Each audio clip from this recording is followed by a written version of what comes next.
The basic idea behind the game is that you wander through the overworld until you eventually come across a dungeon. You walk into the dungeon, you slog through it, which is even worse than the overworld because unlike in the overworld where you at least have the option of running away from enemies, you're required to kill enemies to open doors in the dungeon. Unfortunately, the dungeons themselves are even worse than the overworld in this regard because they take so long to slog through because you're required pretty much to hunt down and kill every enemy in there to make any progress. And if it turns out that you missed an enemy or a switch that you have to flip, you have to go all the way back through boring empty corridors that you've already cleared in order to find the thing that you've missed just to progress further into the dungeon.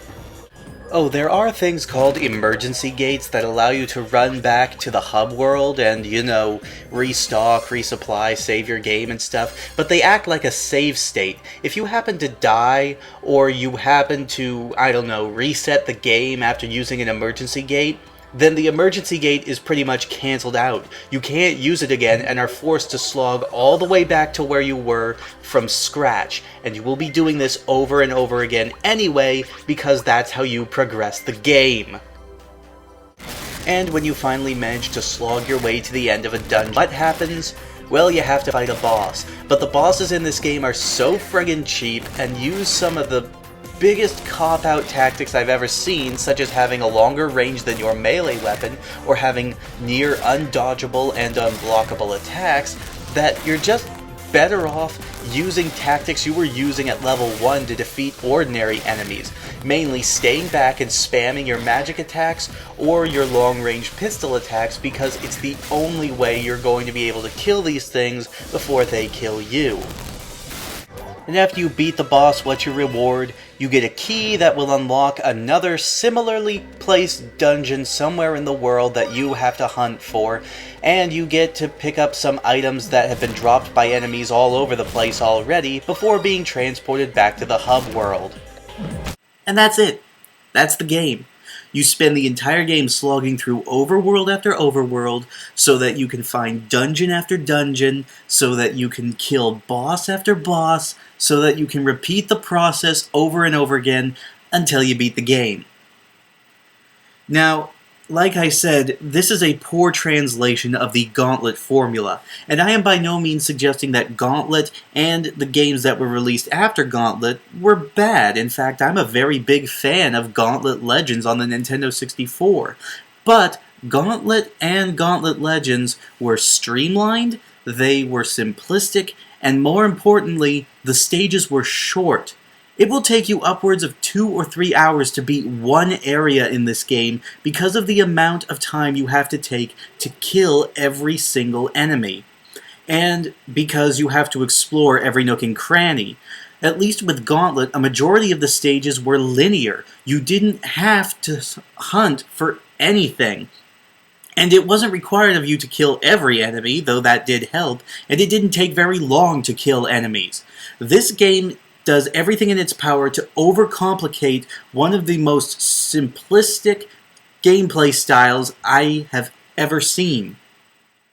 As if I hadn't ranted about the gameplay enough, there's still a ton more wrong with it, mostly concerning what you can do in the hub world. You see, a majority of the services that you need, such as the save keeper and the shops and the digital lab, they're not all on one screen, meaning you have to run back and forth through about 3 different loading screens to get to the services that you want. And when you finally reach them, slogging through the menus is a nightmare. It takes you forever to highlight what you want, sell items, buy items, and by the time you're finished, it'll feel like 5 minutes has gone by. It is so disconcerting. What's even worse is your inventory system. While things like healing items are piled on top of each other and you can carry up to 9 copies of a single item, weapons and armor do not work the same way. Instead, each individual weapon and armor takes up 1 slot in your inventory, meaning that if you have 2 copies of the same weapon, it's going to take up 2 individual slots, and you are really limited in the amount of space that you have in your inventory, and you have no way of expanding that inventory, at least none that I've been able to find. And it also means that you have to sell every piece of weapon and armor that you don't want individually by mashing down the item, telling the vendor that you want to sell it, and then confirming that you want to sell it over and over and over again. Conversely, when you are buying an item, you can just select how many you want to buy at one time without having to slog through the menu in this way. This is made even worse by the fact that while you may be carrying dozens of weapons in your inventory, you can only choose from 3 different weapons to equip, and you have to run all the way back to the Digilab in order to change those 3 selectable weapons. But hey, it's a Digimon game, right? So long as they got the Digivolution aspect of it right, that should be okay, right? Well, they screwed that up too. First off, there's a problem that if you need to actually tell us that Digivolving is a feature in a Digimon game, you are in trouble. Second of all, there's the problem that you can only play as 16 different Digimon, 4 of which are given to you as starter Digimon, and the other 8 need to be unlocked as specials by completing side quests that you don't even have access to until very near the end of the game. Not to mention, you only get access to them if you complete these said side quests as a specific character or under a certain condition. Even worse than that is that the Digivolution process is more like switching characters. First off, only the unlockable Digimon that you get through side quests are anything other than rookies. The other Digimon that you unlock are basically the 3 other starter Digimon that you chose not to use. The only way to Digivolve, or switch characters in this case, is to go back to the Digilab, select the Digivolution that you want, and exchange all of that Digimon's items, and then go through the Digivolution process.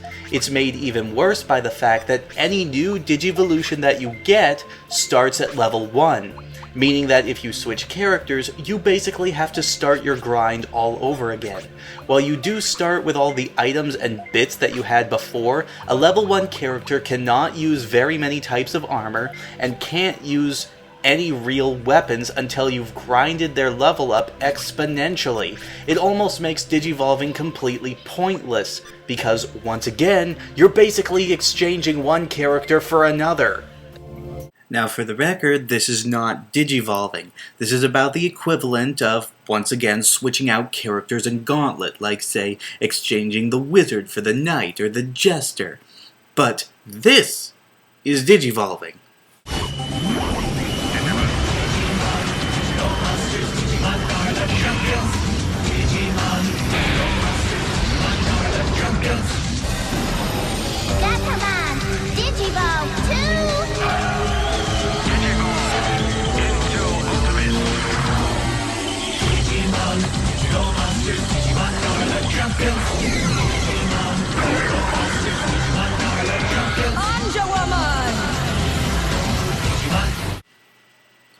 That's good stuff.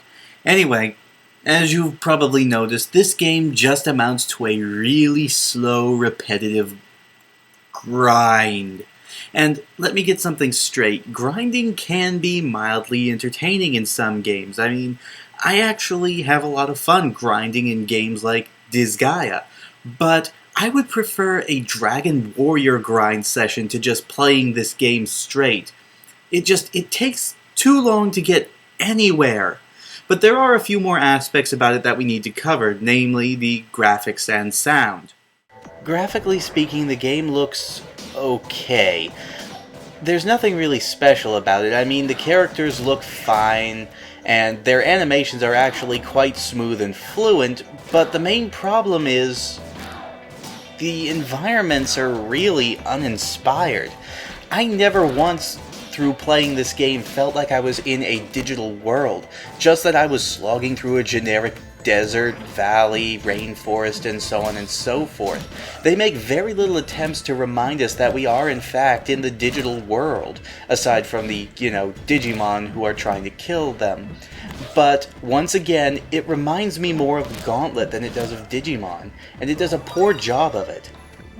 But where the game really suffers graphically are the dungeons. Even though the environments can be very generic, they at least have personality and they look kind of interesting. They don't evoke the imagery of the digital world, but they at least look what they're supposed to look like. The dungeons, however, are extraordinarily generic and have very little defining characteristics other than the enemies that you find in them. I mean, look at this place. It is barren dirt. Dirt! The kindest thing that I can say about the music is that it's just there.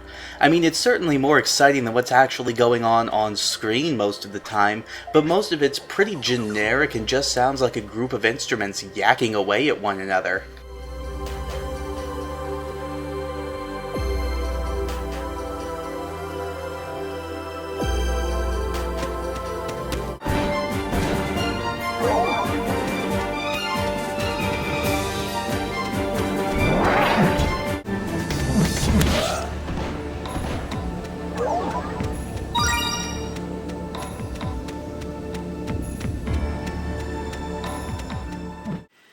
So what can we take away from all of this? Well, Digimon to me has been one of the most consistently great kids franchises of the last 10 years, and I still have a very big nostalgic feeling towards the series. I mean, it holds up pretty well today, just like anything else I used to watch as a kid. But this is one of their major missteps. I'm not going to say that every Digimon game was great. In fact, quite a few of them could be considered just average, but this one is a major disappointment. At this point, I should say that it's not a terrible game. Everything technically works, but it is slow, and most importantly, it's very, very boring. There is very little to like in here, and unless you were a fan of Digimon, you wouldn't pick this up to begin with. You would just probably call it average then, but as a fan, it is not only boring, but exceedingly disappointing. It has absolutely none of the charm that the past games did, and I would take almost any Digimon franchise game over this one. Bottom line is, if I wanted to play a game like this, I would go and pick up Gauntlet Legends. And so with that out of the way, I should also note that it isn't the lowest point that the franchise ever had. In fact, there's one particular thing that the franchise did that was really disappointing, but I don't think I'll touch on that. Oh, you're going to touch on it, little man. Okay, who are you? Don't worry, you'll find out soon enough. What the hell do you mean? I mean, what are you talking about? Welcome to my world, you pitiful man.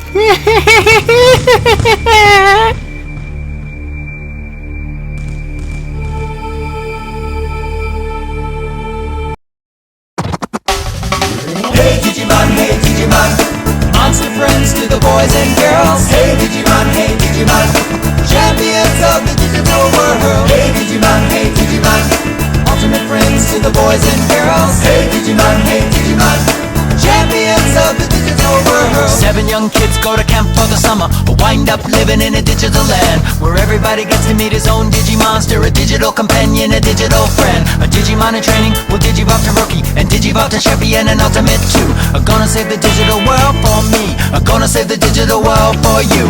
Hey Digimon, monster friends to the boys and girls. Hey Digimon,